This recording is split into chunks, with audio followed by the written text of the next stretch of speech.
So right now, in the beginning of April, the UFC is having a lot of activity in the middleweight division as far as top contenders and 5-round fights go. You know, we have Marvin Vettori fight Kevin Holland just this past weekend. Kevin Holland being number 10, Marvin Vettori being, I think, number 5 going into that fight. Now I think he's number 3 or 4, I believe, or 5, maybe still 5, who knows.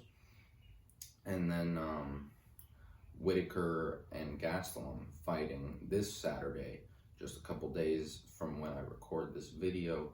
And, you know, Whitaker obviously being the bona fide number 1 contender in that division at the moment. And then Kelvin Gastelum, you know, being a former interim or, you know, former top contender. And, you know, I think he's probably number 8 or something right now, 7 or 8. So a lot of top contenders fighting right now, and you know, the champ is the champ has no fight scheduled, and it appears as though he is, you know, looking for an opponent. You know, so when you look at the middleweight division, there's a lot of great fights there. Paulo Costa was supposed to fight Whitaker, and Darren Till was supposed to fight Vettori. It seems like Till might be out for a while due to a broken collarbone, but if he's not, you know, that I don't know. I think he might be out for a while due to that broken collarbone. But Paulo Costa, I don't know how long he will be out, but he's coming off of a loss. Jared Cannonier's coming off of a loss to Whitaker.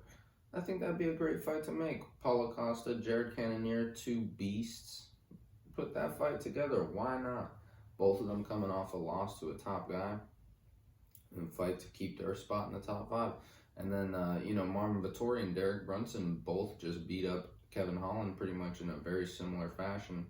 So why not put those two together? They're both on better winning streaks than Costa and Cannonier, for example. I think Brunson's on a 4-fight win streak. Vettori's on a 5-fight win streak. So those guys feel like they deserve a big fight. Put them in there together. The winner gets the next title shot.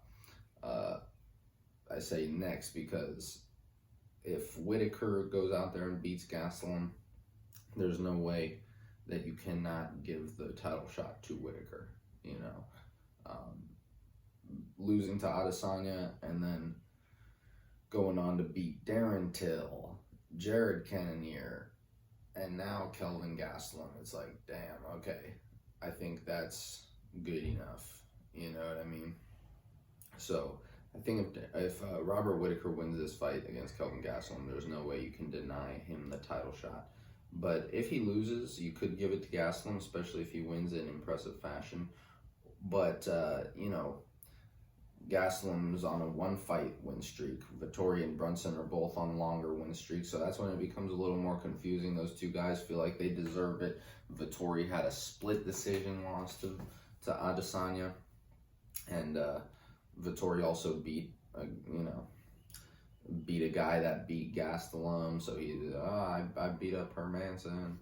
And, you know, so that's when things get a little more confusing. If Gastelum goes out there and beats Whitaker, that's when the division really gets stirred up. But I think if Whitaker goes out there and gets a win in any form, then, you know, he's definitely the next title contender. Has to be. But the top 5 in that division is pretty much all the top contenders in that division are going to be, you know, vacant, not booked after this weekend. So there's probably going to be a lot of schedulings in a couple weeks. It'll be kind of interesting to see what direction the UFC decides to go. Yeah, it'll be interesting to see if Darren Till, how long he's out, you know, because obviously he coming off a loss to Whitaker, you know, still top fighter. You know, the fight with Vettori would have been a good one. But, yeah, I just don't know how long he'll be out. And, yeah, other than that, I think that covers most of the people in the top of that division at the moment. Oh, even Hermanson and Shabazian are fighting on one of these pay-per-views coming up.